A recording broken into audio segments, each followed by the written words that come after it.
विद्यार्थी मित्रों, आज આપણે ચેપ્ટર નંબર 4 પ્રાણી સૃષ્ટિના પ્રશ્નોની ચર્ચા કરવાના છીએ। તો પહેલો પ્રશ્ન છે કોલમ મેચ કરો એટલે કે જોડકા જોડો। તો પહેલું છે અંતઃકોશીય પાચન શેમાં જોવા મળે છે? તો અમીબા અને સ્પોન્જ આ બંનેની અંદર અંતઃકોશીય પાચન જોવા મળે છે। બાહ્યકોશીય પાચનની આપણે વાત કરીશું તો એ મનુષ્યમાં જોવા મળશે અને અંતઃ અને બાહ્યકોશીય પાચન આ બંને હાઇડ્રામાં જોવા મળે છે। તો આપણે જોઈશું તો આપણો જવાબ જે છે એ બી આવશે, બરાબર છે। પછીનો પ્રશ્ન લઈએ, દ્વિપાર્શ્વ સમમિતિના સંદર્ભમાં નીચેનામાંથી કયા નિવેદનો ખોટા છે? તો પહેલું નિવેદન જોઈએ, માત્ર એક પ્લેન અથવા તો સ્તર દ્વારા શરીરને બે સમાન ભાગોમાં વહેંચી શકાય છે। તો આ વિધાન સાચું છે। બીજું છે કે દ્વિપાર્શ્વ સમમિતિ બતાવતા સજીવોમાં શરીરના અવયવો જોડાયેલા હોય છે જે કેન્દ્રીય અક્ષની બંને બાજુ થાય છે। તો આ વિધાન પણ સાચું છે। પછી છે તે બધા અપૃષ્ઠવંશીમાં અને અમુક પૃષ્ઠવંશીમાં જોવા મળે છે। હવે આપણે યાદ કરીશું તો સછિદ્રાથી આપણે જો સમુદાયો શરૂ થાય છે તો સછિદ્રાની અંદર આપણને ખબર છે કે અસમમિતિ જોવા મળે છે। સછિદ્રા પછી કોષ્ઠાંત્રી અને કંકતધરા આ બંને સમુદાય એવા છે જેમાં અરીય સમમિતિ જોવા મળે છે, બરાબર। ત્યારબાદ સૂત્રકૃમિ, પૃથુકૃમિ, સૂત્રકૃમિથી શરૂ થઈને બધા જ સમુદાયો જે છે એની અંદર દ્વિપાર્શ્વ સમમિતિ જોવા મળે છે, બરાબર। માત્ર એક સમુદાય જે શૂળ ત્વચી આવે છે એ શૂળ ત્વચીની અંદર ડિંબ જે છે, શૂળ ત્વચીમાં ડિંબ દ્વિપાર્શ્વ સમમિતિ ધરાવે છે, જ્યારે પુખ્ત એ અરીય સમમિતિ ધરાવે છે। ઓકે, એટલે સછિદ્રા, કોષ્ઠાંત્રી અને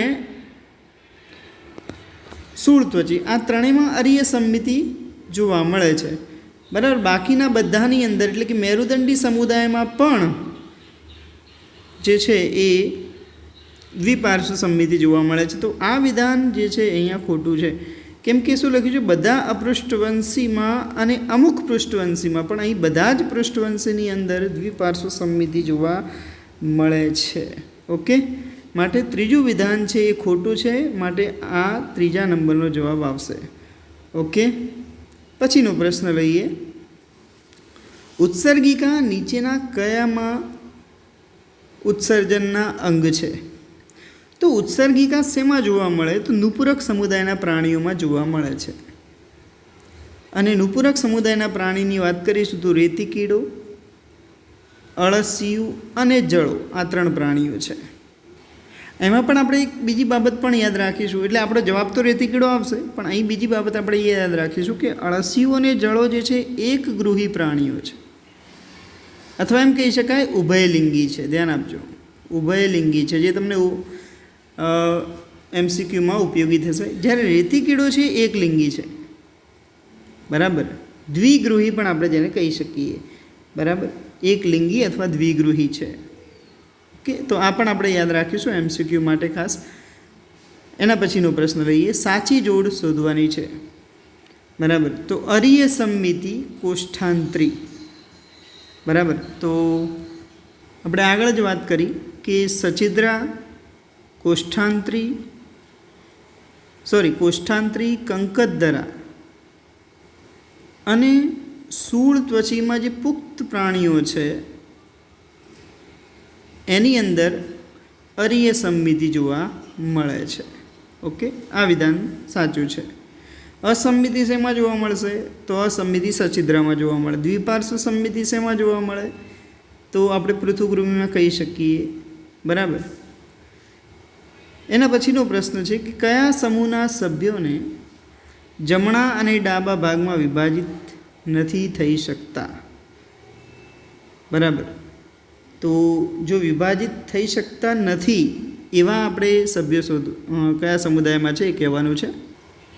તો અહીં આપણે સમમિતિની વાત કરીએ તો શૂળ ત્વચીની અંદર પુખ્ત પ્રાણીઓ અરીય સમમિતિ દર્શાવે છે, જ્યારે એનું ડિંબ છે ને એ ડિંબમાં દ્વિપાર્શ્વ સમમિતિ જોવા મળે. હવે તમે મેરુદંડી જુઓ, મેરુદંડીમાં દ્વિપાર્શ્વ સમમિતિ છે. નુપુરક દ્વિપાર્શ્વ સમમિતિ, સંધિપાત દ્વિપાર્શ્વ સમમિતિ. એનો મતલબ કે જમણા અને ડાબા ભાગમાં વિભાજિત નથી થઈ શકતી. એ કોણ થશે? શૂળ ત્વચીના જે પુખ્ત છે, જે અરીય સમમિતિ દર્શાવે છે, એ જમણા અને ડાબા ભાગમાં વિભાજિત ન થઈ શકે. માટે આપણો જવાબ આવશે 1 શૂળ ત્વચી. પછીનો પ્રશ્ન છે, આમાંથી કઈ વિશેષતા શૂળ ત્વચી સમુદાયની નથી? તો પહેલું જોઈ લઈએ, કેલ્કેરિયસ ઓસિક્લરસનું બાહ્ય સ્તર. બીજું વિધાન છે ડિંબીય દ્વિપાર્શ્વ સમમિતિ. આપણે આગળ પણ વાત કરી, શૂળ ત્વચીમાં ડિંબમાં દ્વિપાર્શ્વ સમમિતિ જોવા મળે, આ સાચું છે. મોં વક્ષ બાજુએ હોય છે, બરાબર. તો અહીંયા આ પણ સાચું છે, મોં જે છે વક્ષ બાજુએ હોય અને મળદ્વાર એ પૃષ્ઠ બાજુએ હોય, પૃષ્ઠ બાજુએ મળદ્વાર હોય અને એ રીતનું એ સંપૂર્ણ પાચન તંત્ર ધરાવતા પ્રાણીઓ છે, બરાબર. અહીંયા એક બાબત અહીં જોઈએ તો કેલ્કેરિયસ ઓસિક્લરસનું બાહ્ય સ્તર લખ્યું છે, ધ્યાન આપજો. અહીંયા શબ્દ લખ્યું છે બાહ્ય સ્તર, પણ વાસ્તવમાં કેલ્કેરિયસ ઓસિક્લરસનો મતલબ થાય છે કે કેલ્શિયમ કાર્બોનેટની તકતીઓ. હવે આ બાહ્ય સ્તર નહીં, પણ એનું અંતઃકંકાલ કહેવાય. અંતઃકંકાલ જે છે એ કેલ્કેરિયસ ઓસિક્લરસ એટલે કે કેલ્શિયમ કાર્બોનેટની તકતીઓનું અંતઃકંકાલ બનેલું છે. અહીં બાહ્ય સ્તર લખ્યું છે, માટે આ વિધાન જે છે એની વિશેષતામાં નહીં આવે, બરાબર. માટે 1 જવાબ આવશે. ઓકે, પછીનો પ્રશ્ન લઈએ આપણે.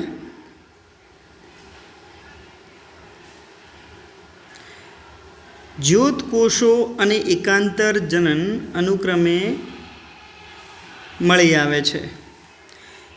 તો જ્યોત કોષો જે છે એ પૃથુકૃમિ સમુદાયની અંદર જોવા મળે છે. પૃથુકૃમિમાં પટ્ટીકૃમિ આવશે.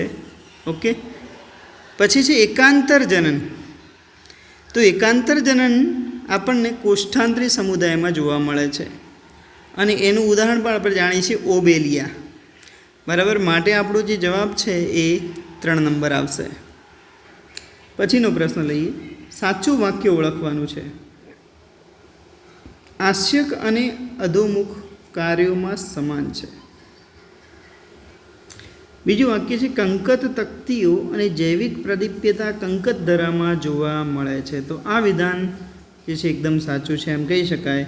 કંકત તકતીઓ અને જૈવિક પ્રદીપ્યતા આ બંને કોની લાક્ષણિકતા છે? કંકત ધરાની લાક્ષણિકતા છે, જેની અંદર પ્લ્યુરોબ્રેકિયા નામનું પ્રાણી આવે છે. જંતુઓ સિવાયના મોટાભાગના સંધિપાતને શીર્ષ, ઉરસ અને ઉદરમાં વિભાજિત કરી શકાય છે. તો અહીંયા આપણે મોટાભાગના સંધિપાતને આપણે શીર્ષ, ઉરસ અને ઉદરમાં વિભાજિત ન કરી શકાય. પછી છે રેત્રિકા મોટાભાગના શૂળ ત્વચીઓમાં જોવા મળે છે. તો રેત્રિકા જે છે એ મૃદુકાયની લાક્ષણિકતા છે, મૃદુકાય સમુદાયમાં જોવા મળે છે, માટે આ વિધાન પણ ખોટું થશે. પછીનો પ્રશ્ન છે, વિશિષ્ટ દરિયાઈ સમુદાય છે. તો શૂળ ત્વચી એ વિશિષ્ટ દરિયાઈ સમુદાય કહી શકાય, બરાબર. જેની અંદર ડિંબ જે છે એ દ્વિપાર્શ્વ સમમિતિ દર્શાવે છે. ફરીથી આ શબ્દ યાદ રાખજો, પુખ્ત એ અરીય સમમિતિ દર્શાવે છે. આ એકમાત્ર સમુદાય છે જેની અંદર બંને પ્રકારની સમમિતિ આપણે જોઈ શકીએ છીએ. પછીનો પ્રશ્ન છે, સમુદ્ર કાંકડી શૂળ ત્વચી સમુદાયનું છે, એના ડિંબની સમમિતિ શું હોવાની અપેક્ષા છે? તો ડી ફોર દ્વિપાર્શ્વ સમમિતિ. અભ્યાર જ આપણે વાત કરી. પછીનો પ્રશ્ન છે, એક પ્રાણીની ડિંબ દ્વિપાર્શ્વ સમમિતિ દર્શાવે, ઉક્ત અરીય સમમિતિ દર્શાવે. કદાચ આ પ્રાણી એ કેવું હશે? દરિયાઈ છે, બરાબર. પછીનો પ્રશ્ન લઈએ, અનુક્રમે નીચેના કેટલા સભ્યો મૃદુકાય અને મેરુદંડી સમૂહને સંબંધિત છે? તો પહેલું આપણે જોઈએ એન્સાયક્લોસ્ટોમા. તો આ જે એન્સાયક્લોસ્ટોમા છે એને આપણે હૂકવોર્મ કહીએ છીએ. હૂકવોર્મ આ ઇંગ્લિશ વર્ડ છે, જે સૂત્રકૃમિ સમુદાયમાં આવે. સૂત્રકૃમિ આવશે, બરાબર છે. બીજું જોઈએ સેપિયા, જે મૃદુકાય સમુદાયમાં છે. ક્લેરિસ, આ જે ક્લેરિસ છે એ અસ્થિ મત્સ્ય છે. આ ઇંગ્લિશ વર્ડ્સ અહીં લખ્યો છે, જેને આપણે બીજું ગુજરાતીમાં એના માટે શબ્દ લખશે મૃગલ. બરાબર છે. આ જે મીઠા પાણીની જે માછલીઓ છે, રોહુ, કટલા અને મૃગલ, એમાંની એક છે મૃગલ ક્લેરિસ. હવે હેગ માછલીની વાત કરીએ, હેગ ફિશ. આ જે છે ચુષ્મુખામાં આવશે, ચુષ્મુખા. બરાબર. લોલિગો, લોલિગો મૃદુકાય સમુદાયનું પ્રાણી છે. મિન્ડ્રીના, કોરલ બ્રેઇન, આ કોષ્ઠાંતરી સમુદાયનું પ્રાણી છે. અને ફ્લ્યુરોબ્રેકિયા કંકતધરા સમુદાયનું છે. અને નાજા એ સસ્તન વર્ગનું, સસ્તન નહીં કહી શકાય, અહીંયા આપણે સરીસૃપ. ઓકે. નાજા એ ઝેરી સાપ અથવા તો કોબરાની વાત છે. ઓકે. તો હવે તમે જુઓ શું પૂછ્યું છે પ્રશ્ન, મૃદુકાયના કેટલા છે? તો જુઓ, આ એક મૃદુકાયનું લોલિગો, બીજું મૃદુકાયનું સેપિયા, એટલે 2 છે. ઓકે. તો એક વિકલ્પ આ છે, એક વિકલ્પ આ છે. પછી કીધું છે મેરુદંડી સમૂહને સંબંધિત. હવે મેરુદંડીમાં કોણ આવશે? પહેલું સૂત્રકૃમિ તો અમેરુદંડીમાં આવશે. ચલો, આવી ગયું. એક આ આવશે મૃગલ, અસ્થિ મત્સ્યમાં આવે છે. ત્યારબાદ કોષ્ઠાંતરી અમેરુદંડીમાં આવશે. કંકતધરા અમેરુદંડીમાં આવશે. ચુષ્મુખા અને સરીસૃપ આ બંને શેમાં આવશે? મેરુદંડીમાં. એટલે 1, 2 અને 3 જે પ્રાણીઓ છે એ મેરુદંડી સમૂહને સંબંધિત છે, માટે જવાબ આવશે 1. ઓકે. પછીનો પ્રશ્ન લઈએ, મેરુદંડી માટે ખોટું શું છે? બરાબર. પ્રશ્ન છે મેરુદંડી માટે ખોટું છે. હવે આ પ્રશ્નમાં થોડુંક કન્ફ્યુઝન છે, કેમ કે પૂર્ણ વાક્યો લખેલા નથી.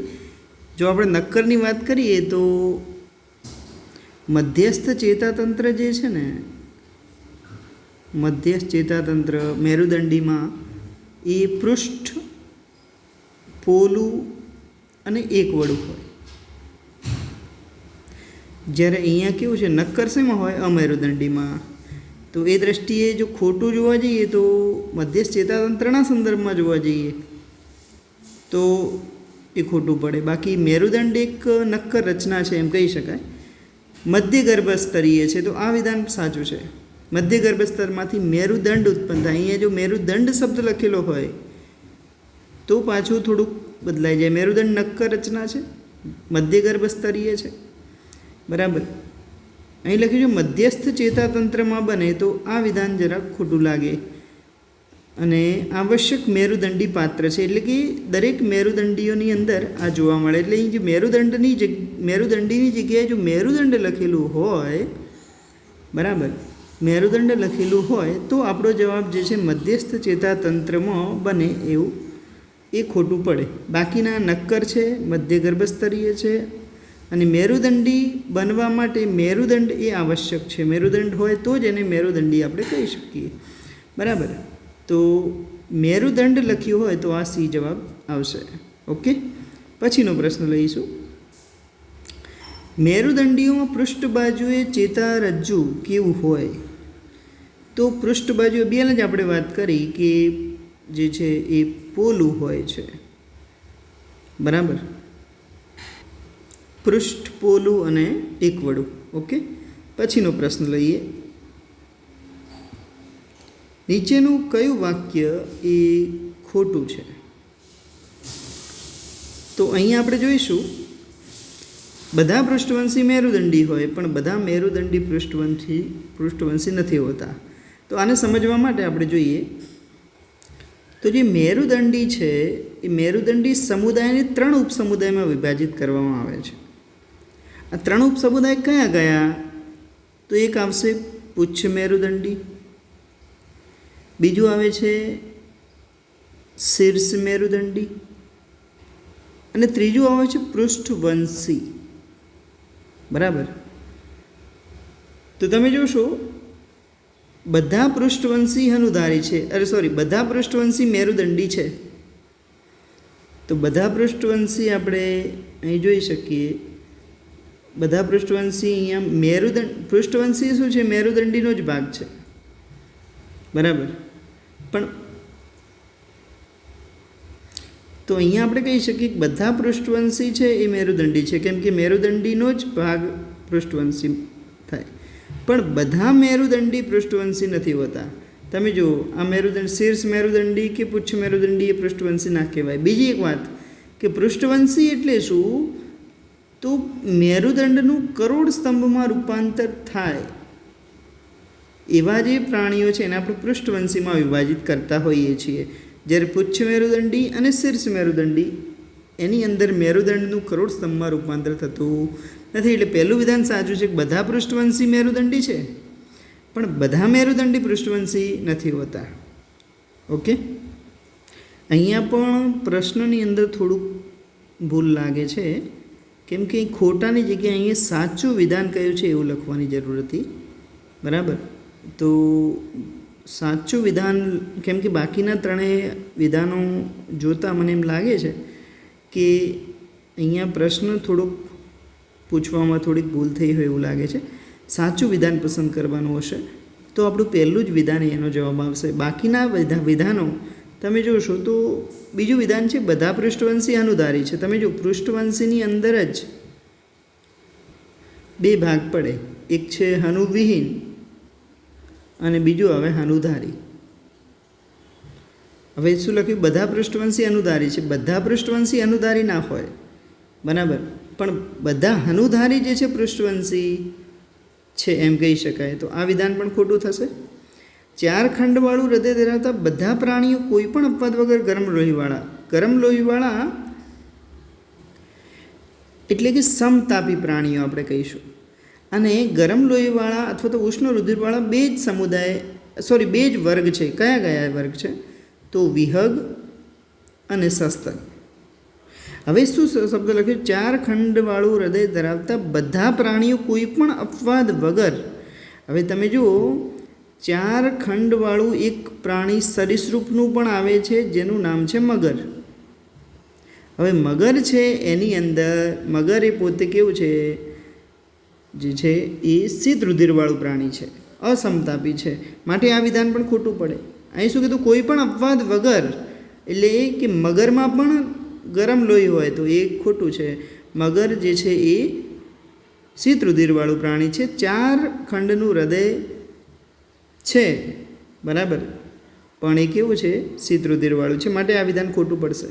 કોઈ પણ અપવાદો વગર દરેક મેરુદંડીઓમાં મેટાનેફિક કિડની સાથે 10 જોડ મગજની ચેતાઓ હોય તો આ વિધાન પણ ખોટું છે. 10 જોડ મગજની ચેતાઓ દેડકાની અંદર હોય, મનુષ્યમાં 12 જોડ મગજની મસ્તિષ્ક ચેતાઓ જોવા મળતી હોય, માટે આ વિધાન પણ ખોટું છે. તો એટલા માટે આપણે એમ કહી શકીએ કે આ પ્રશ્નની અંદર ખોટું છે એની જગ્યાએ આપણે સાચું લખી દઈએ તો પહેલું વિધાન એનો જવાબ આવશે. ઓકે, પછીનો પ્રશ્ન લઈએ. નીચેની વિશેષતાઓને આધારે પ્રાણીને ઓળખવાનું છે. શરીર સૂંઢ, ગ્રીવા અને ધડમાં વિભાજિત થઈ શકે છે. ઝાલર દ્વારા શ્વસન, ઉત્સર્જન એ સૂંઢ ગ્રંથિ દ્વારા થાય છે. તો આ જે બધું છે એ બાલાનોગ્લોસસની અંદર જોવા મળે છે, બરાબર. સામી મેરુદંડી સમુદાય છે એનો. ઓકે, ઉત્સર્જન એ સૂંઢ ગ્રંથિ દ્વારા થતું હોય છે. જે પ્રાણીના ડીંભમાં જો પૂંછડી જોવા મળે છે તે પ્રાણીને ઓળખવાનું છે. તો અહીંયા ડીંભમાં જ પૂંછડી હોય એને આપણે કહીશું પુચ્છ મેરુદંડી, બરાબર. અને પુચ્છ મેરુદંડીમાં કયા કયા ઉદાહરણ આવે છે? તો એસિડિયા, સાલ્પા અને ડોલિયોલમ, આ 3 ઉદાહરણ આવે છે. એસિડિયા,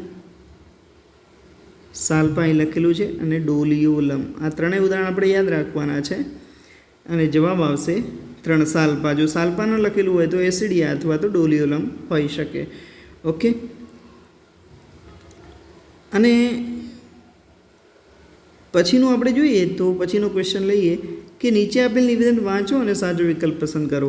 શીર્ષ મેરુદંડીમાં આખા જીવનકાળ દરમિયાન મેરુદંડ હાજર હોય છે. તો આ વિધાન સાચું છે. અને શીર્ષ મેરુદંડીમાં મેરુદંડ એ શીર્ષથી પૂંછડી તરફ લંબાય છે. તો આ વિધાન પણ સાચું છે. એટલે બંને નિવેદનો સાચા અહીંયા જોવા મળે છે. શીર્ષ મેરુદંડીની અંદર આપણે જે ઉદાહરણ યાદ રાખવાના છે એમાં છે બ્રેકિયોસ્ટોમા, બરાબર છે, અથવા આપણે એને એમ્ફીઓક્સસ પણ કહીએ છીએ, એમ્ફીઓક્સસ, આ આપણે યાદ રાખીશું. ઓકે, પછીનો પ્રશ્ન આપણે લઈએ કે નીચેની વિશેષતાને આધારે જીવને ઓળખવાનો છે. ભીંગડાની ગેરહાજરી, બરાબર, તો આપણે જોઈશું તો ભીંગડાની ગેરહાજરી શેમાં જોવા મળે છે? આપણે દેડકાની અંદર જોઈએ તો અવસારણી હાજર જોવા મળે છે, અંડપ્રસવી છે, લીંડા મૂકે છે. તો આ ત્રણ ઉભયજીવીના લક્ષણો છે. હવે ઉભયજીવીનું પ્રાણી આમાંથી શોધી લઈએ તો અહીંયા પહેલું આપણું ક્લેરિયસ, જે મૃગલ આવે છે. મૃગલ આ દરિયાઈ મીઠા પાણીની જે માછલીઓ છે ને એમાં રોહુ, કટલા અને મૃગલ, આ આપણે ત્રણ યાદ રાખવાના છે. રોહુ, કટલા, મૃગલ, આ ત્રણ મીઠા પાણીની માછલીઓ છે. લેમ્પ્રી જે છે ને એ ચુષમુખા વર્ગનું પ્રાણી છે. લેમ્પ્રી અને હેગફિશ આ બંને ચુષમુખા વર્ગના પ્રાણી છે. ઓકે, હાયલા એ ઇંગ્લિશ વર્ડ્સ છે જેને આપણે ગુજરાતીમાં કહીએ છીએ વૃક્ષ નિવાસી દેડકું. તો હવે તમે સમજી ગયા હશો આપણો જવાબ શું હશે? 3. અને એક છે પ્રિસ્ટિસ, બરાબર છે. આ પ્રિસ્ટિસ જે છે એ શોફિશ છે, શોફિશ, બરાબર, જે આપણને જોવા મળશે કાસ્થિ મત્સ્યની અંદર, બરાબર, જે કયું છે કાસ્થિ મત્સ્ય છે. ઓકે, તો આપણને એ જવાબ મળી જાય છે. પછીનો પ્રશ્ન લઈએ.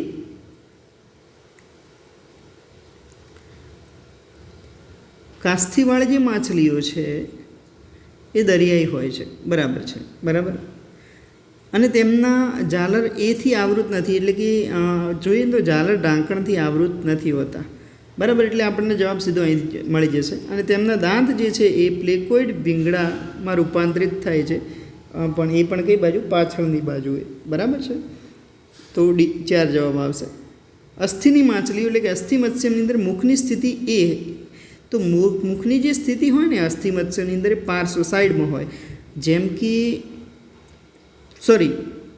અસ્થિ મત્સ્યની અંદર આપણે વાત કરીશું તો પાર્શ્વ નહીં, પણ અહીંયા આપણને અંતિમ એટલે કે આવી રીતે જોવા મળે છે. જુઓ, મુખની સ્થિતિ આ રીતની હોય, બરાબર, પણ પાર્શ્વ કોને કહેવાય? આ રીતે મુખ હોય તો એને પાર્શ્વ અથવા તો વક્ષ બાજુએ મુખ કહી શકાય. કાસ્થિ મત્સ્યની અંદર આ રીતે મુખ હોય છે, જ્યારે આપણે અસ્થિ મત્સ્ય હોય ને એની અંદર આવી રીતે અગ્રીય મુખ હોય, અંતિમ છેડે મુખ હોય છે એમ કહી શકાય. અને તેમાં તરલતા માટે હવા કોટર જે છે હાજર હોય છે, બરાબર, વાતાશય હાજર હોય છે એમ કહી શકાય, બરાબર, જ્યારે કાસ્થિ મત્સ્યની અંદર વાતાશય જોવા મળતા નથી, બરાબર, વાતાશય ગેરહાજર હોય છે. ઓકે, તો આ સમજી ગયા છો તમે. 3 જવાબ આવશે. પછીનો પ્રશ્ન આપણે લઈએ કે નીચે આપેલ પૃષ્ઠવંશીમાં કયા પ્રજાતિ સાચા જોડેલ નથી, તેમાં વિશેષતા અથવા વર્ગ સાચા? તો પહેલું કેલોટીસ એટલે કે કાચિંડો છે, શરીર પર ભીંગડા હોય, સરીસૃપ વર્ગનું પ્રાણી છે, આ સાચું છે. નેઓફોર્મ ત્વચા તેલી ગ્રંથિ વગર અને વિહંગ, તો આ વિધાન પણ સાચું છે. પ્રિસ્ટિસ, અભિયાન જ આપણે વાત કરી પ્રિસ્ટિસની, કાસ્થિ મત્સ્ય છે, સીધી રેખાંકિત શરીર, તો અહીંયા પ્રવાહને અનુકૂળ ધારારેખીય રચના અહીં જોવા મળે છે, બરાબર. તો અને અસ્થિ મત્સ્ય, તો અસ્થિ મત્સ્ય નહીં આવે, પણ આ કેવું છે? કાસ્થિ મત્સ્ય, એટલે આ જે છે ને એ ખોટું છે. ઓકે, માટે ત્રીજું વિધાન આપણને સાચી રીતે જોડેલ નથી. ચોથું વિધાન આપણને તમે જોઈ શકો છો ઇક્થિયોફિશ, આ ઇક્થિયોપસ નહીં પણ ઇક્થિયોફિશ લખવું જોઈએ. ઉભયજીવી જે વર્ગનું પ્રાણી છે, અવસારણી જોવા મળે છે, બરાબર. પછી જે 3 ખંડીય હૃદય કોનામાં જોવા મળે? તો 3 ખંડીય હૃદયની વાત કરીશું તો હેગફિશ અથવા ચુષમુખા જે દ્વિખંડીય હૃદય ધરાવે છે. હાડકાવાળી માછલી એટલે કે અસ્થિ મત્સ્ય, કાસ્થિ મત્સ્ય, એમાં 2 ખંડીય હૃદય હોય. અને કાચબા જે છે ને ત્રિખંડીય હૃદય ધરાવે છે, માટે સી જવાબ આવશે. ઉડી ન શકતા પક્ષી ઉડી શકે કે ન ઉડી શકે એ 4 ખંડીય હૃદય હોય. ઓકે, પછી છે દ્વિખંડીય હૃદય શેમાં જોવા મળે? તો તમે જુઓ, ગરોળી જે છે એ સરીસૃપ વર્ગનું પ્રાણી છે, 3 ખંડીય હૃદય હોય. કેટફિશ, બરાબર છે, કેટફિશની અંદર આપણે જોઈશું તો અહીંયા મત્સ્યની અંદર 2 ખંડીય હૃદય જોવા મળે છે, એટલે 2 જવાબ આવશે. દેડકા ઉભયજીવી છે, 3 ખંડીય હૃદય હોય. પ્રાઇમેટ સસ્તનની અંદર 4 ખંડીય હૃદય હોય છે, માટે આપણો જવાબ આવશે 2. પછી છે નીચેની વિશેષતાઓને આધારે મેરુદંડી એ કયા વર્ગમાં સમાવેશ થાય છે તે શોધવાનું છે. તો પહેલું છે શીત રુધિર ભ્રમણ. હવે આપણે યાદ કરીએ તો આપણી પાસે જે સમુદાય છે, સમુદાય નહીં પણ વર્ગની જે વાત કરીશું, શીત રુધિર ભ્રમણ શેમાં જોવા મળે છે આપણી પાસે? તો મત્સ્ય, ઉભયજીવી, સરીસૃપ, આ ધ્યાન રાખજો. અને ઉષ્ણ રુધિર જો આવે ને, ઉષ્ણ રુધિર, તો 2 જ સમુદાય છેલ્લા યાદ રાખવાના, એક વિહંગ અને બીજું સસ્તન. આ ખાસ આપણે યાદ રાખીશું. ઓકે, તો શીત રુધિર ભ્રમણ છે તો મત્સ્ય, ઉભયજીવી, સરીસૃપમાંથી કોઈ હોઈ શકે. તો આ વિહંગ અને સસ્તન તો આઉટ થઈ જશે. હવે વધ્યું કયું? સરીસૃપ અને ઉભયજીવી. હવે જો ક્રેનિયલ નર્વ એટલે કે જે મસ્તિષ્ક ચેતાઓ છે એ ઉભયજીવીમાં 10 જોડ હોય દેડકાની અંદર, એટલે આ પણ નીકળી જાય. એટલે શું વધે? સરીસૃપ. બરાબર છે. હૃદય 3 ખંડીય છે તો એ આ બંનેમાં જોવા મળશે. તો અહીંયા આપણે જોઈએ તો સરીસૃપ જે છે એ પ્રોપર આન્સર થશે. બરાબર. પછીનો પ્રશ્ન લઈએ. નીચેનામાંથી કયા જાતિનો સમાવેશ સસ્તન પ્રાણીમાં થાય છે? તો તમે જુઓ, નાજા જે છે ને એ આપણે ઝેરી સાપ છે, એ સરીસૃપમાં આવશે. હાઈલા વૃક્ષ નિવાસી દેડકો ઉભયજીવીમાં આવે. ટેરોપસ, તો આ જે ટેરોપસ છે ઇંગ્લિશમાં પી સાયલેન્ટ છે, અને આ ઇંગ્લિશ વર્ડ આવી રીતે આપણી બુકમાં આપેલો છે, જેનો મતલબ થાય ચામાચીડિયું. તો ટેરોપસ એટલે કે ચામાચીડિયું થાય, એ સસ્તન વર્ગનું પ્રાણી થશે, માટે 3 જવાબ આવે. બરાબર છે. આ જે ચોથું રહી ગયું ને, એપ્ટેનોડાઇટ્સ, ધ્યાન આપજો. આ એપ્ટેનોડાઇટ્સ એ પણ ઇંગ્લિશ શબ્દ છે. પેંગ્વિન વિહંગ સમુદાયની અંદર આવે છે, માટે આપણો જે જવાબ છે એ 3 આવશે. ટેરોપસ, જેને આપણે શું કહીએ? ચામાચીડિયું કહીએ છીએ. અહીંયા બધા ઇંગ્લિશ વર્ડ્સનો યુઝ કરેલો છે. ઓકે, પછીનો પ્રશ્ન લઈએ.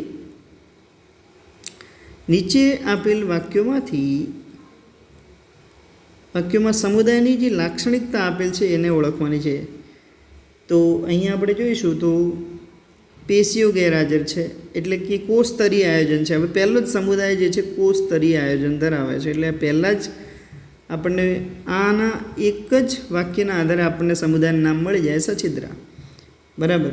પેશી સ્તરીય આયોજન જે છે ને એ 2 સમુદાયમાં જોવા મળે. કયા? કોષ્ઠાંત્રી અને પછીનો છે કંકતધરા. બરાબર છે. ઓકે, અંગ સ્તરીય આયોજનની આપણે વાત કરીએ તો માત્ર પૃથુકૃમિ આવશે, અને સૂત્રકૃમિથી બધા જ જે છે અંગતંત્ર સ્તરીય આયોજન જોવા મળે છે.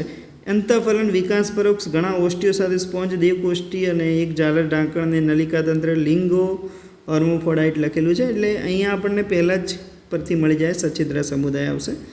પછીનો પ્રશ્ન છે, સછિદ્રાની અંદર ખાલી જગ્યા કોષો હોય તો કોલર કોષો જે છે ને એ સછિદ્રા સમુદાયની લાક્ષણિકતા છે.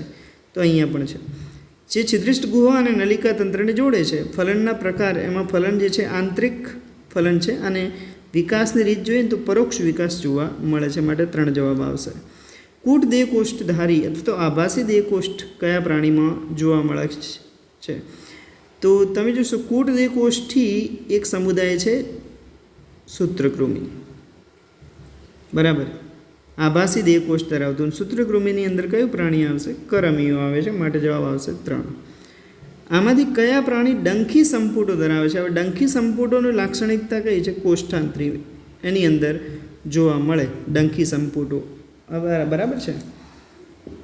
તો અહીંયા તમે જોશો તો તમને ખ્યાલ આવશે. હાઇડ્રા આ કોષ્ઠાંત્રી છે, પણ નેરિસ એટલે રેતી કીડું થાય, જેનું પૂરકનું આવે એટલે આ તો નહીં આવે.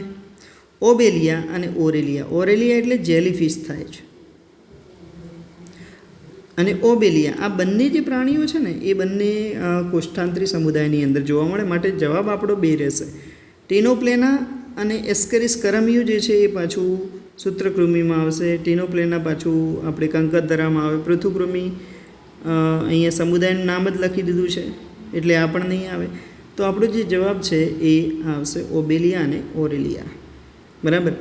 હવે આમાં પણ એક બીજી વાત મારે તમને કહેવી છે. હવે આ સમુદાયની એક બીજી વાત જે તમને MCQ માટે ખૂબ ઉપયોગી થશે. અહીંયા બે સ્વરૂપો જોવા મળે છે. કોષ્ઠાંતરી સમુદાયના જે પ્રાણીઓ છે ને એની અંદર બે સ્વરૂપો હોય.